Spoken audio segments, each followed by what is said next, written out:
Hello viewers, আপনারা সবাই ভালো আছেন।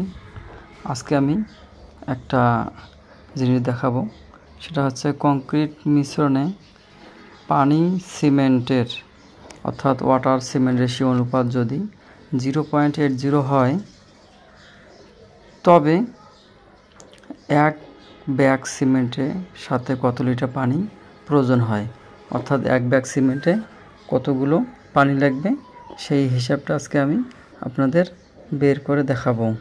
তো আমরা চলে আসি আমাদের মূল ধারায়, অর্থাৎ আমরা এখন বের করব। তো আমরা এখানে একটা বিষয় সচরাচর জানি, তা হচ্ছে এক ব্যাগ, অর্থাৎ আমরা লিখতে পারি এক ব্যাগ সমান 50 কেজি সিমেন্ট, অর্থাৎ এক ব্যাগে 50 কেজি সিমেন্ট থাকে। অথবা যদি আমরা এটাকে পাউন্ডে নিয়ে আসি, তাহলে আমাদের 112 পাউন্ড আমরা দুইভাবে পাই। অর্থাৎ এক ব্যাগ সিমেন্টের ওজন হচ্ছে 50 কেজি বা 112 পাউন্ড। তাহলে আমরা এখন এইদিকে লিখতে পারি, আমরা যেহেতু জানি আমরা সলিউশন করব। তো আমরা প্রথমে আমরা লিখব, উপরে লিখব আমরা পানির ওজন, অর্থাৎ আমরা পানির ওজন উপরে দিব। এরপরে ভাগ, অর্থাৎ অনুপাত যে পাইছি সেটা হচ্ছে সিমেন্টের ওজন। আমরা লিখতে পারি পানির ওজন ডিভাইডেড বাই সিমেন্টের ওজন ইকুয়াল আমরা পাইছি 0.80। যেহেতু আমরা আমাদের অনুপাতটা আমরা জানি, অনুপাত হচ্ছে 0.80।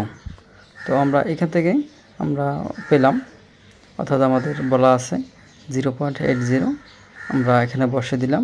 এখন আমরা যদি আড়াআড়ি গুণ দেই, আমরা লিখতে পারি, বা উপরে আমরা যে পানির ওজন আছে সেইটা লিখলাম। পানি ওজন লেখার পরে আমরা সমান দিলাম, দেওয়ার পরে আমাদের থাকলো এখন সিমেন্টের ওজন গুণন আমরা যে রেশিও পাইছি সেইটা। আড়াআড়ি গুণ দিলে আমরা এখন পাবো সিমেন্টের ওজন ইন্টু 0.80। আমরা 0.80 বসে দিলাম। তো আমরা এখানে জানি পানির ওজন সমান হবে, আমরা যেহেতু সিমেন্টের ওজনটা আমরা জানি, আমরা সিমেন্টের ওজন হচ্ছে 50 কেজি বা 112 পাউন্ড। আমরা এখানে পাউন্ডে নিয়ে আসব। এরপরে শেষের দিকে আমরা লিটারে বের করব। এই জন্যে আমরা সিমেন্টের ওজনটা কি করব, 112 পাউন্ড দিব। আমরা যেহেতু উপরে জানি যে এক ব্যাগ সমান 50 কেজি অথবা 112 পাউন্ড। তো 112 পাউন্ড গুণন আমরা যে রেশিওটা পাইছি সেই রেশিও হচ্ছে 0.80। আমরা 0.80 বসিয়ে দিলাম। এখন আমরা যদি এটাকে গুণ দেই, অর্থাৎ সিমেন্টের ওজনটা যেহেতু আমরা জানি 112 পাউন্ড এবং তার সাথে 0.80 হচ্ছে সিমেন্ট পানির রেশিও, সেই রেশিওটা আমরা গুণ করলাম। গুণ করে আমরা পেয়ে গেলাম আমাদের 89.60 পাউন্ড। যেহেতু আমরা এটাকে পাউন্ড জানি, আমরা পাউন্ডে নিয়ে আসলাম।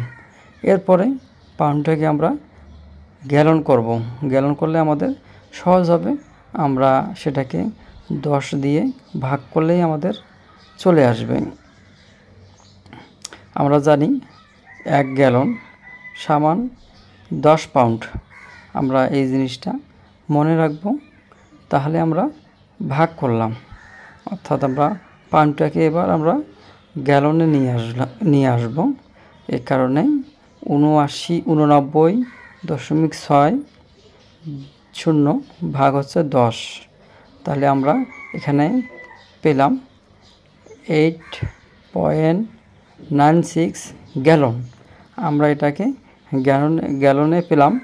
যেহেতু আমরা সচরাচর যে মিক্সার মেশিনগুলোতে পানি ইউজ করি সেটা আমরা লিটারে ইউজ করি, সেই কারণে আমরা লিটার নিয়ে আসবো। আমরা আরও একটা জানি, সেটা হচ্ছে 1 গ্যালন সমান 4.5 লিটার।